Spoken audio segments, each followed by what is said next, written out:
Welcome to our YouTube channel on Success and Women. Women helping women.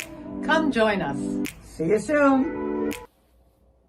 Welcome to this week's episode of Success and Women. I'm Linda. I'm Andrea. And before we get started, and we're going to be talking about new beginnings, ladies. So Andrea's got her tip of the week. Andrea? Hi, ladies.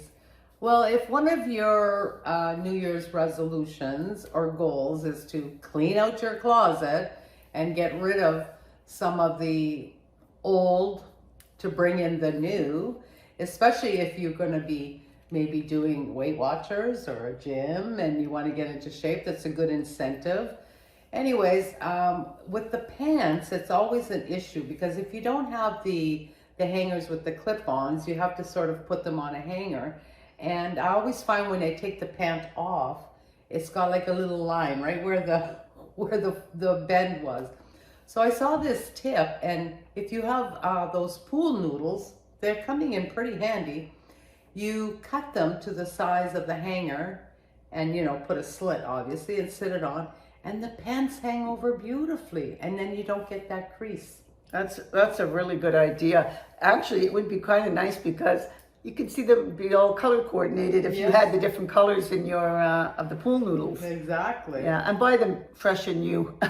Well, that's it. And they're cheap at the dollar store. Yeah. So they come in, and there's very many other uses for them. I can give you tips on that also. But it's a good way to get you enthused about cleaning out your closet and getting rid of the old. Good idea. So we want to talk about new beginnings, ladies. And when I told you, and I've mentioned many times that I do a lot of webinars and I'm always online looking at stuff. Anyway, I came across this thing that I just wrote down under ideas and thoughts. But we're more than halfway through January already. And the year is going to go by quickly, no matter what. But since we're still in a relatively new year, and it's a leap year, so that's kind of has to be, it's got to be a lucky year, right? It's a leap year. But I read this thing somewhere online, and I can't tell you who was the original person, but somebody out there did.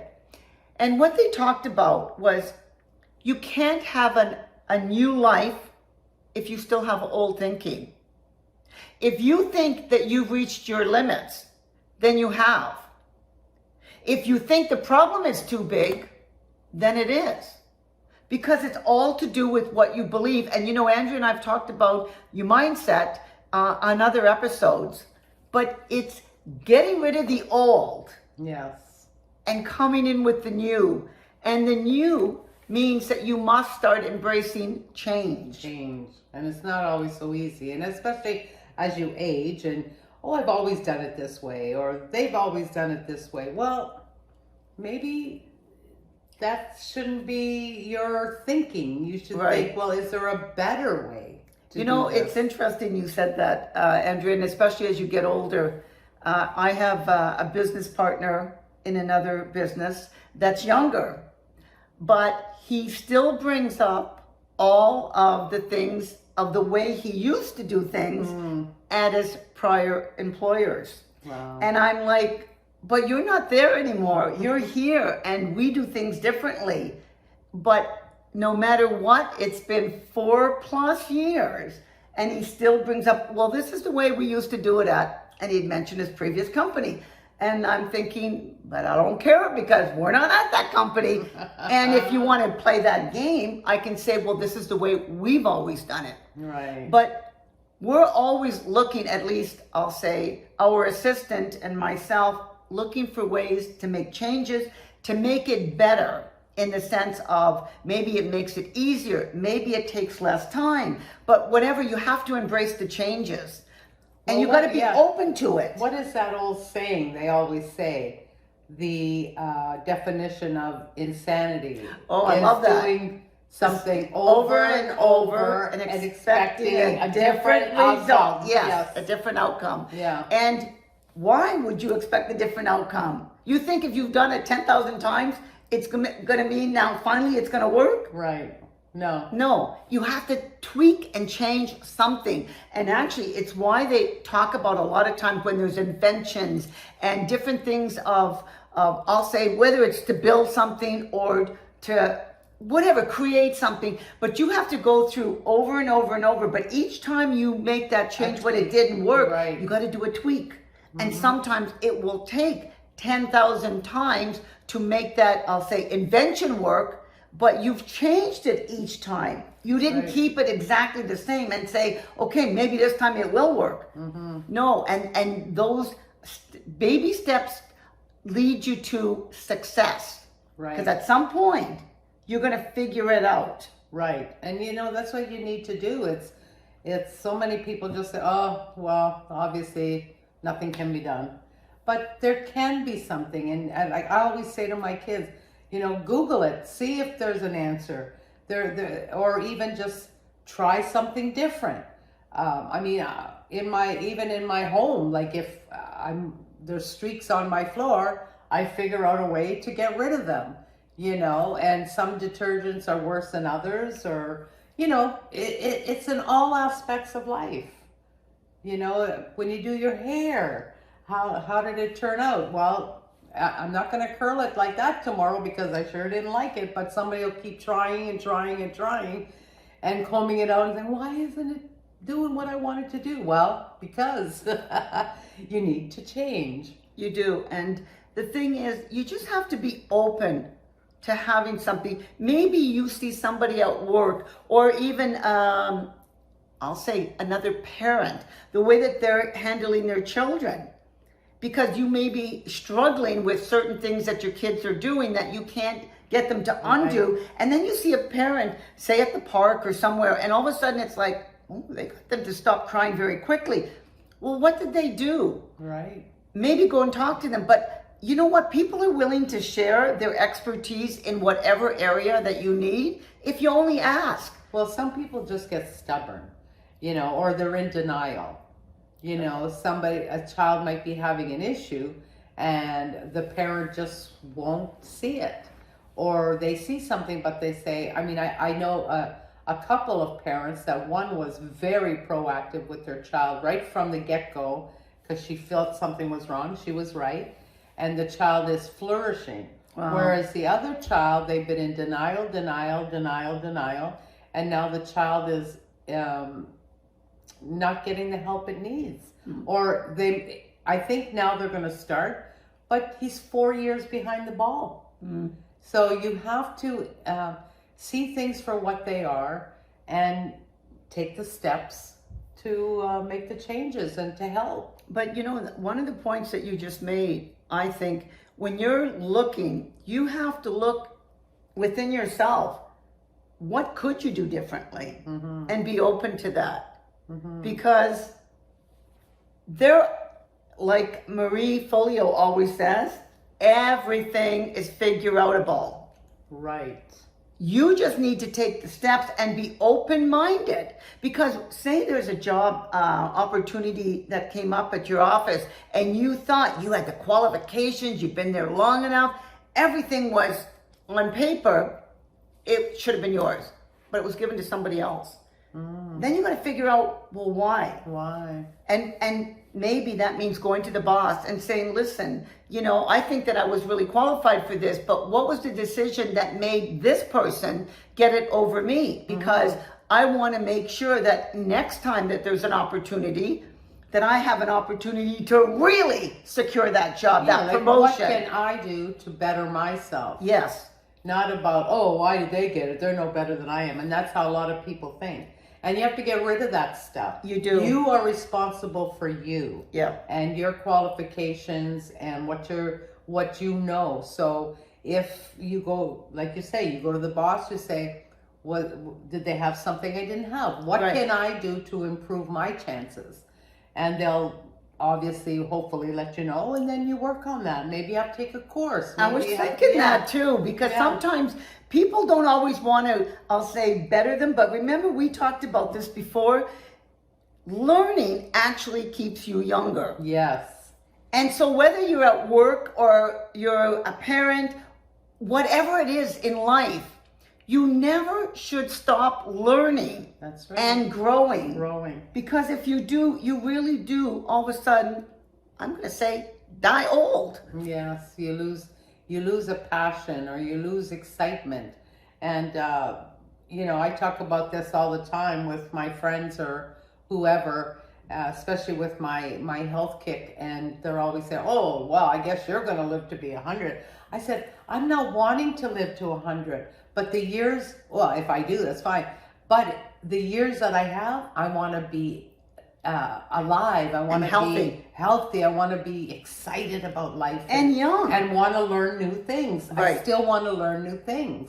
I find Young at heart, yes. Young at heart, because I find some of the people that I know that are older, they're much younger in spirit, and you can talk to them about anything. Yes. Because they're constantly keeping in the know, because they're learning, they're reading, they're, like, I'll say keeping themselves young. They're curious, and Yeah. they have conversations with people. Like, when we were just on the cruise a couple weeks ago, I met new people, but I would ask them all kinds of questions, because there were some people from China, some people from Russia, and you ask and you learn. I said, wow, that's interesting, because, I didn't know that. And it's fun and exciting to learn new things. It is. And you can't look at that as something because maybe when you were in school, you didn't like it. I really did not excel in school, and I didn't enjoy school until I went to post-secondary, because that was my choice. When you're a kid, you have to go. Yeah. You're just kind of forced to go. So you'll either embrace it or you won't. And I didn't embrace it. But when I had a choice to go to post-secondary, I'm like, yeah, this is fun. And even to this day, if I had more time, I'd actually be enrolling in university courses. I think they're free for seniors. Are they? I think I like heard to that. take archaeology. Yeah, because there's so many interesting topics out there that I would love to learn from somebody who's got that experience and passion to teach it. Right. Now, that's the other thing. When you're older, I want somebody who's going to share the passion. Right. So I don't want to be in there and be lectured, because that's why I didn't enjoy school as I'll say a younger person. They never made it exciting. Because even history, and one of the reasons I love traveling is because when I have opportunities to have some history, it's like, oh my God, this is so exciting. And yet as a kid, history could have been exciting, not just memorize, 1492 and all these other dates that we all had. the different wars. Yes. But not really the stories behind it, the people behind it. I know. Like I read a couple of books by this one author, and she's on television quite a bit. I can't remember her name. I'll try to remember it. But I love biblical history, and that's what she does. She delves into it. Through archaeology, through biblical, through scholars, and she makes a story, and she turns the story into like one of the stories from the Bible, but she gives historical archaeology proof of things that they talk about, and I just love reading her books, and she's got such a passion for it. See, and that makes all the difference. But even when you go on a tour, like you Yes. said, when you travel, if you have somebody who loves their country and they're the tour guide, it makes it so much better. I'm gonna put in a plug for Hector. He was our tour guide in Naples when we went to Pompeii. Oh, I But love Pompeii. the stories he told, it just made everything come alive when you're there. And it's like, wow, that made all the difference. Yes. Truly, you're right. Tour guides can make. And when we were in China, remember the girl, was she in Shanghai or Beijing? The one that had the happy umbrella? Yeah, the yellow umbrella. I think that was Beijing. I think it was Because Beijing. that was where the Olympics Well, were, and we right? also did the Great Wall. So Right. yes. But we loved asking her about, their private life. And she was more than happy to talk to us about it, like how she met her husband and that her grandparents set them up and all this kind of stuff, and how it works with owning homes. you're learning all this stuff that you would never know. You wouldn't learn anywhere else. Well, and it's unless you talk to the people. And it's interesting because we like that kind of stuff. And most people should like to know. And you know what? Because everything in the future is based on things from the past. And so you have to see those connections as well as you go through centuries. Right. How things progressed. But we have a friend that I went recently on a trip with, but that's not her passion. And so for somebody like that, it's a different thing for traveling and learning. She loves to learn. She's always, learning a lot of different things, and she's excited about those other things.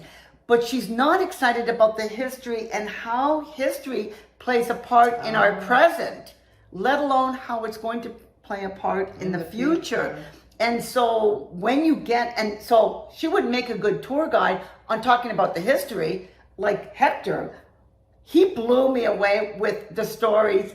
And if you ever have a chance to go to Pompeii, I mean, it is worth going. And then I heard there's also another one in Naples that's even better, which I had never heard of before. I know the one. Olympia or something. Is it Vesuvio? Anyway, if you go to Naples, you got to find out, because those would both be well worth going to. But if you get the good tour guides, again, that history, but open up your mind, because even the travel, and that's why sometimes people are afraid to take their kids out of school to travel. Right. But traveling is educational. Yes. I remember when my children were very small and we were taking them to Italy. And I said to the teacher, I said, are they going to miss? She said, listen, taking them to Italy is one of the best educations you can give them. And I think they were going to miss just a couple of days here or there. But the teacher recognized, traveling with, because not all teachers would. Yeah. They'd say, and they'd give them a whole pile of homework to do while they're on their vacation. Yeah. And that takes away from them embracing a different culture. Exactly. Yeah. I love learning, and that's why I tell you all the time, I'm on webinars constantly. I don't know if it's going to make a difference, but I know it never hurts. Right. And I do some of the YouTubes and that, but I love all the documentaries on TV. Like if I see anything about the ocean, the skies, the aliens, anything, I want to listen to it, because you learn so much. And especially what's going on nowadays with AI and technology. It is fast. It's fast. And somebody was saying today, I was driving in my car on the radio, it said in 5 years, we won't even recognize the world. Probably not, because we could have went 100 years with very little change, and now you can barely go 5 years with major changes, because it's just speedy. Everything's on fast forward. That's why even the years are flying by. It's fast forward. Yes. So if you think about it, you don't have, no matter what your age is, you don't have a lot of time. You have to recognize right now to keep the old crap out that's holding you back from the level of success that you should be enjoying. Get rid of that and keep embracing the new stuff. Right. The new beginnings, because whatever you put in here and what you believe, that's what's going to happen. The manifesting. So don't get 100%. Don't be afraid of the change. Yeah. Don't be worried that it's not fast enough. It'll come. And if you put it out there and you do the research, things will come and fall into place. They absolutely will. So new beginnings, new year, new beginnings. I know we're still in January. We can talk about still the beginning of the year. So that's right. January is a good month to, think about everything. It absolutely. Figure out what you want to do, where you want to be by the end of the year, in your home life, in your love life, in your work life. Yeah. Start looking at changes now, because you'll have the whole year to put things in place. That's true. That's true. Yeah. So remember, Marie Folio says it's all figure-outable. All figure-outable. So until next week, ladies, I'm Linda. I'm Andrea. We hope you like, share, and subscribe. 2 thumbs up, please. Can't do it without you. Until next week.